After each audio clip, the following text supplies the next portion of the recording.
O Senhor esteja convosco.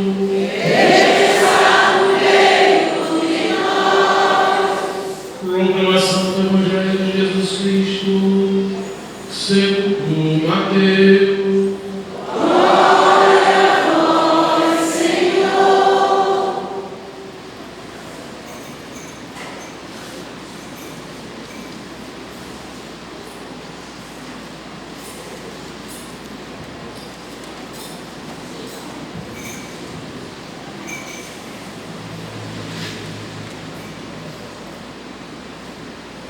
Naquele tempo, disse Jesus à multidão: o reino dos céus é como um tesouro escondido no campo.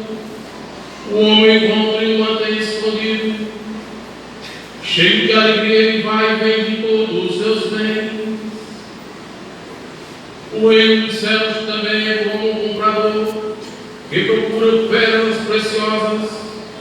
Quando encontra uma pérola de grande valor, ele vai e vende todos os seus bens e compra aquela pérola. O reino dos céus é ainda como uma rede lançada ao mar e que apanha peixes de todo tipo.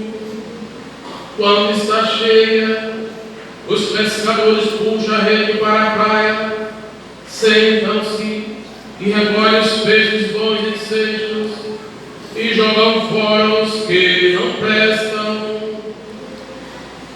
Assim acontecerá no fim dos tempos. Os anjos virão para separar os homens maus dos que estão justos e lançarão os maus na fornalha de fogo. E aí haverá choro e ranger de dentes. Compreendeste tudo isso? Eles então responderam. Então Jesus acrescentou: assim, pois, todo mestre da lei que se torna discípulo do reino dos céus é como um pai de família que tira do seu tesouro as coisas novas e velhas. Palavra da salvação.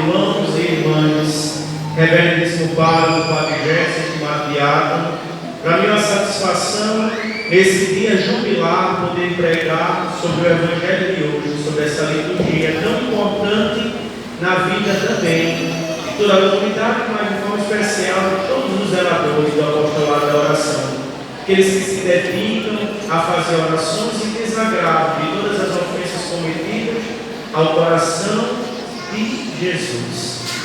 Hoje nós aprendemos mais uma vez por meio de parábolas que devemos buscar o caminho da santidade. Nosso Senhor nos ensina também que onde a gente coloca o nosso coração, ali está o quê? O nosso tesouro. Onde a gente coloca o coração é onde está o quê? Nosso tesouro. Se você percebe que uma pessoa ama demais a outra, é quando ela deixa de fazer o que ela gosta para poder fazer o que a outra gosta. Você percebe quando a pessoa ama de verdade, tem aqui gente que tem muito mais experiência do que eu, isso que eu estou falando, é quando a gente percebe que outra pessoa está ali, cansada, mas não para de fazer, porque se sente feliz naquilo que está fazendo. É quando a gente sai de casa para vir para a missa, meio cansado, com dor nas pernas, pico de papagaio, hérnia de disco, dor de cabeça, desinteria. Mas porque a gente ama estar na igreja. A gente se realiza aqui, no altar. Então, se a gente ama, mesmo isso tudinho aí, pressão alta, diabetes,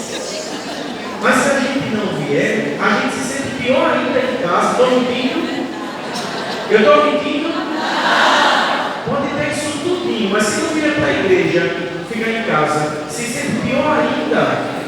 Hoje nosso Senhor vai dizer algumas parábolas, para explicar o reino do céu. Interessante percebermos que nas parábolas ele sempre aponta o céu como sendo. O céu é como. O céu é como. A gente nunca escuta nas parábolas ele dizer assim: o céu é assim. Não, o céu é como. O céu é como. Nós não podemos caracterizar absolutamente o céu, visto que o céu não é um espaço físico, igual a sala da nossa casa. Assim também o inferno não é um espaço físico. O céu e o inferno estão em um estado de espírito, estão em um estado além do físico, o metafísico. É um estado que a gente não pode dizer assim: olha, nessa partezinha aqui Jesus vai estar sentado, nessa outra parte aqui vai ter já rodeado, nessa parte Nossa Senhora vai estar aqui junto com os apóstolos. Não tem um espaço assim, definido. O céu é um estado, o inferno também é um estado. Então é por isso que o nosso Senhor ele fala em parábolas aqui no Evangelho de hoje, mas ele não diz é assim, ele diz é como. Uma pessoa que deixa todos os seus bens para seguir o caminho dele. É como uma pessoa que, descobrindo um terreno onde tem uma pedra preciosa, vende todo o patrimônio, mas para comprar aquele terreno. É como uma pessoa que tem uma joia, mas ela encontra uma joia mais preciosa do que ela tem, e vende aquela que ela tem para alcançar a outra. Eu volto a falar para vocês: qual é o lugar de Deus em nossa vida? Será que Ele é a joia mais preciosa da nossa vida? Será que vale a pena deixar tudo o que temos para poder vir para Jesus?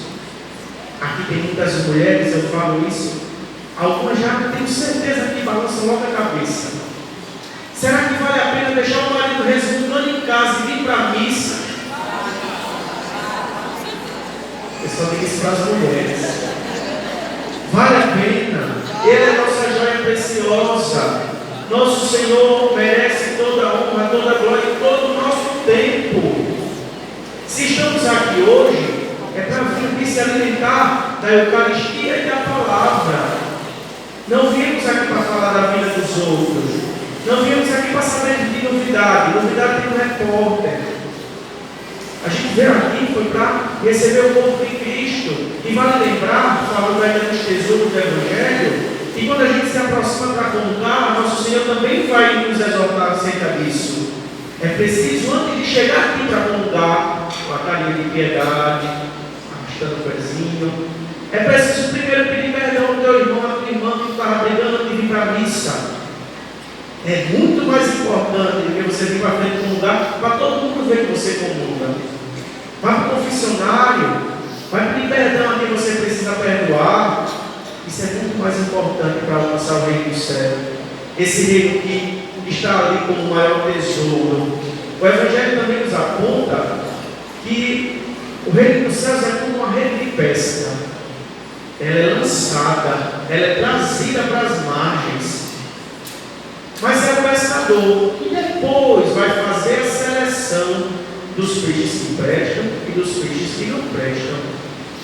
Quantas vezes, e eu me coloco também, nós nos colocamos na pessoa do pescador e queremos sair selecionando os peixes. Esse é bom, esse não presta, esse é mais ou menos, bota no meio, esse é ruim, esse não presta.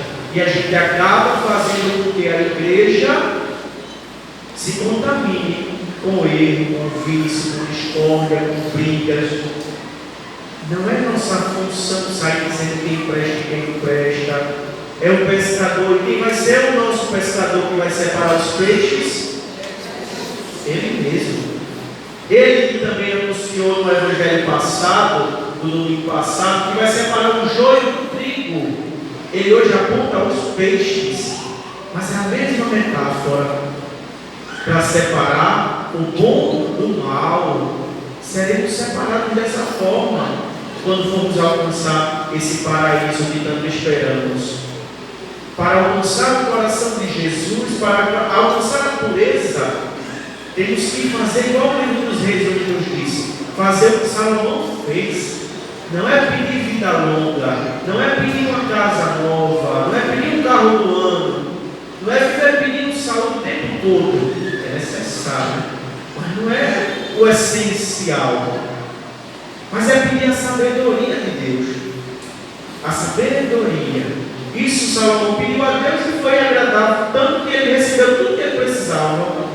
Percebam, Salomão pedia a sabedoria, alcançou tudo o que precisava.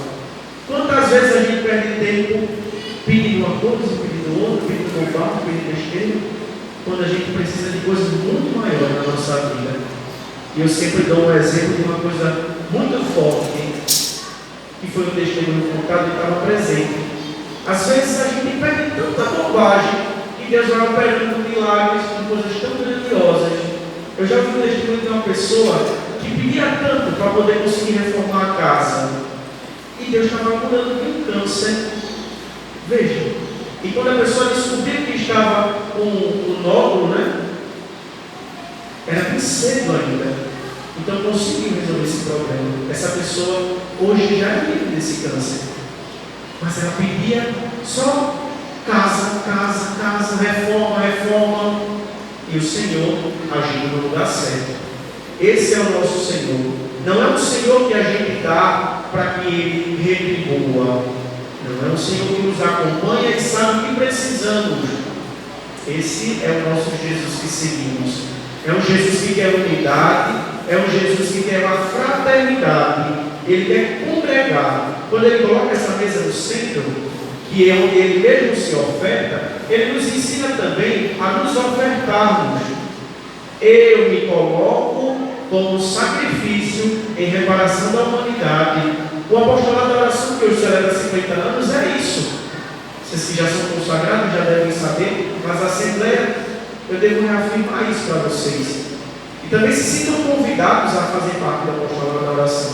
O apostolado da oração tem esse compromisso de querer se sacrificar para santificar a humanidade, para purificar tudo que a gente comete, tanto o eu individual quanto a humanidade.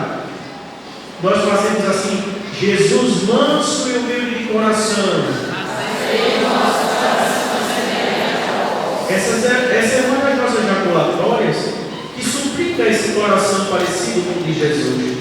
Nós somos tão agitados, somos tão atribulados às vezes que não conseguimos parar para ouvir a voz de Deus. Então, quando a gente reza isso, a gente pede a Ele um coração igual ao dele. E quando a gente faz as nossas preces, as nossas orações, não devem ser para as nossas necessidades particulares apenas, mas para toda a humanidade. E dessa forma a gente vai alcançar o que Salomão alcançou: a sabedoria do céu e todas as graças precisas, e não as graças que nós queremos. Nós vamos receber de Deus aquilo que nós precisamos e não aquilo que nós queremos. Devemos vir à igreja pelo Deus dos milagres e não pelos milagres de Deus. Eu estava lendo hoje Santa Elizabeth da Trindade, e com isso eu encerro essa pregação. Ela nos diz que consegue contemplar o céu já aqui na terra. E lembro novamente do Evangelho: o céu é como um tesouro escondido no terreno. O que é que falta a vocês irem atrás desse tesouro? O que é que ainda falta abandonar para poder chegar até lá, nesse terreno? O que é que ainda falta vender para poder comprar o tudo? Deixar o que hoje nós pensamos que é o nosso tudo para alcançar aquilo que de fato é o tudo, que é o nosso Senhor. Façam essa reflexão na vida de vocês e vão conseguir contemplar também o céu aqui na terra, como Santa Elizabeth da Trindade, porque, volto a afirmar, o céu é um estado espiritual. Aqueles que aqui não conseguem viver o céu, assim que morrerem, também não vão conseguir encontrar nosso Senhor Jesus Cristo. Amém? Amém. Sagrado Coração de Jesus,